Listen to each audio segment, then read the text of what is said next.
Welcome back to Practice Intimacy. I am Jami Lynn, and today we're going to talk about spiritual intimacy. What I mean when I say spiritual intimacy is the feeling of connection to anything larger than yourself. And people can experience this in many different ways. You might feel it while watching a gorgeous sunset, or you might feel it when holding your baby, somebody else's baby for the first time, making a piece of music, while painting, dancing, while at church, while connecting with people in your community.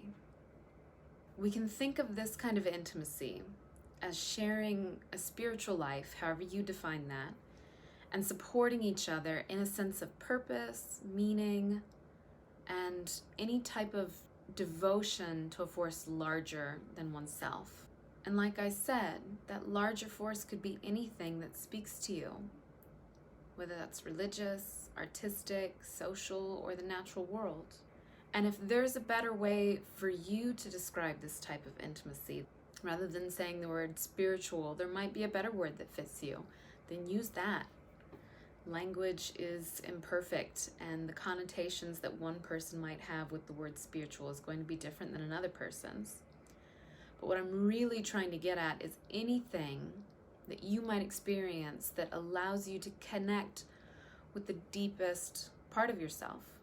So use whatever language makes you feel most comfortable and gives you a felt sense of being connected to something larger than yourself and something that makes your internal world open up with awe. So why does this matter? Why are we talking about spiritual intimacy? There's two different levels at which you might experience this and why it's important. One is the individual level, having moments where you are connected to your purpose, where you feel a greater sense of meaning, where life holds deep beauty, feels good. A lot of people crave those moments throughout their life. We want to experience things which make us feel small, but also connected, not just small. When people look at the Grand Canyon or see the Milky Way, there's this experience of an uplifting of the spirit and a sense of, oh, this matters and I matter.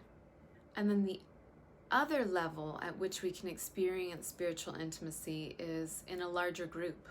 And when I think about social movements, I actually believe that this comes out of spiritual intimacy. This comes out of being connected to the value of every single person on this planet. The recognition that we all share something. Most of the time we don't really have words for it even. But we all share something that ties us together. When I'm thinking about social movements, and it could be all kinds of social movements. I'm thinking about a person I know who works to bring attention to rape culture. And I actually think of that as a spiritual pursuit. By bringing attention to the harm towards others, we're attempting to educate and create safety for all people. Or when I think about the Black Lives Matter movement, in my mind, that's spiritual intimacy. For people to come together and say, someone in our global community of human is being mistreated and it's wrong.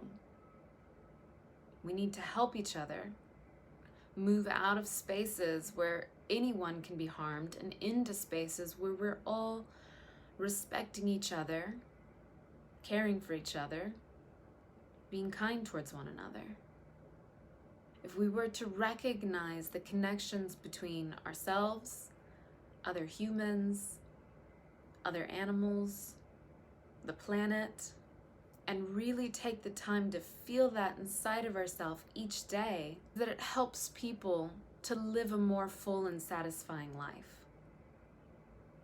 Because they're actually connected to some higher purpose, some higher meaning, whatever that is for them.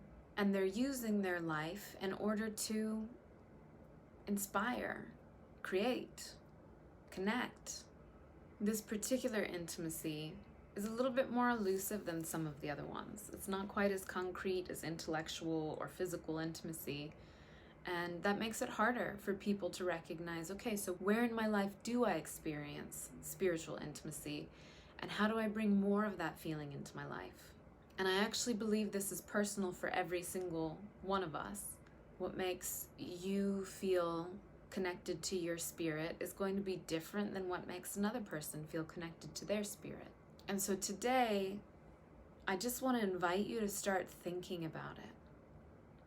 What are those moments that help you feel as though there's meaning to your life? That you're connected